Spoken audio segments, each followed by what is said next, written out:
Isa sa mga nakaluwas sa disgrasya sa Baldoza, La Paz, ginsaysay ang natabo. Iloy isang napatay nga biktima nagapanawagan sang hustisya. Abiso mga kapuso, sensitibo ang pila ka mga video nga inyo makita. Ini ang gitutukan ni Ashley Liza. Sa video nga ini nga nakuha sang GMA Regional TV 1 Western Visayas, makita ang aktwal nga pagdiretso kag pagbunggo sang water tanker sa mga residente nga yara sa kilid sang karsada sa Barangay Baldoza, La Paz.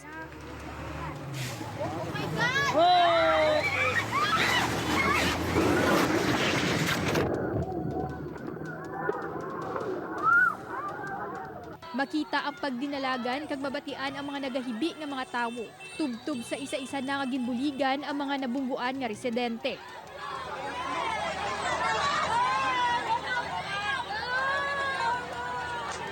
Ang video ang kuha sang 37 anyos nga si June Mark. Isa ini sa 17 ka mga gindala sa ospital. Makita pa ang mga bagra sa iya paa kag tuhod. May dako man ini nga lagob sa iya nga puson. Mabidyo lang ko tayo. Iga-expect na ko yan na hindi ko yan madalas. Kaya aral ko sa kilid-kilid mo. Paminsar ko yung bata ko na ara sa akong area man sa kilid. Sa angkar-angkar naman nga ini nagapungko ang 15 anyos nga si Joy Joy sang natabo ang aksidente.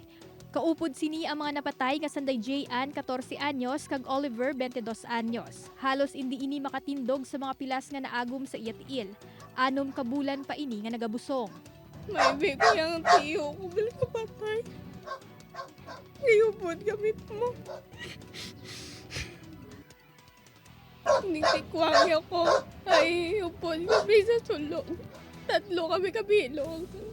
Uy, ako to ting tikwang upod mo. Ito 3 patay. Sa pihak sang ilaging dangatan, nagapasalamat sanday June Mark kag Joy Joy nga nakaluwas sila sa trahedya. Ang ila lang panawagan nga kuntani mabuligan sila sa ila pagpabulong. Di ko kaning mabaton. Alaway-raway sa akong nga sitwasyon. Hindi mapunggan sang Iloy nga si Rosemary nga magtulo ang luha samtang ginadumdum ang iya bata nga si Oliver. Babuot kag mapisan kuno ini. Maisa ka tuig ini nga bata kag manugbata pa ang iya asawa sa madason nga bulan. Buta nga hindi kuno sini mabaton ang hilaw nga kamatayon ni Oliver. Hindi gid ako mapasugot. Tagaan mangayo gid ako sang suporta sina para sa duwa ko ka apo. Ianwahan ko gid ang hustisya sang bata ko. Ginbawi gid nila sa akon si Oliver. Mapasaka gid ko kaso.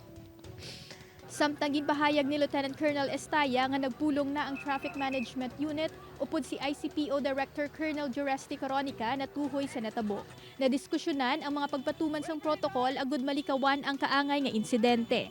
If ever nga may insidente nga pareho sa niliwat matabo, makuha na kita, mabutang na kita sa police line. Then, ma-coordinate kita sa barangay officials, nga mapa-assist kita, barangay officials, barangay tanods, PSTMO and force multipliers, mapa-assist kita nga mapa-clear gid sa mga civilian sa palibot, mga ososero. Ginkumpirma man ni Estaya nga padayon nga naka-hospital arrest ang CDRRMO personnel nga nagmaniobra sang water tanker nga ginkilala kay Daryl Darwin Solasidas. Isa na lang sa mga napilasan ang padayon nga confined sa ospital. Upod kay Cirilo Renduque, Ashley Liza, 1 Western Visayas.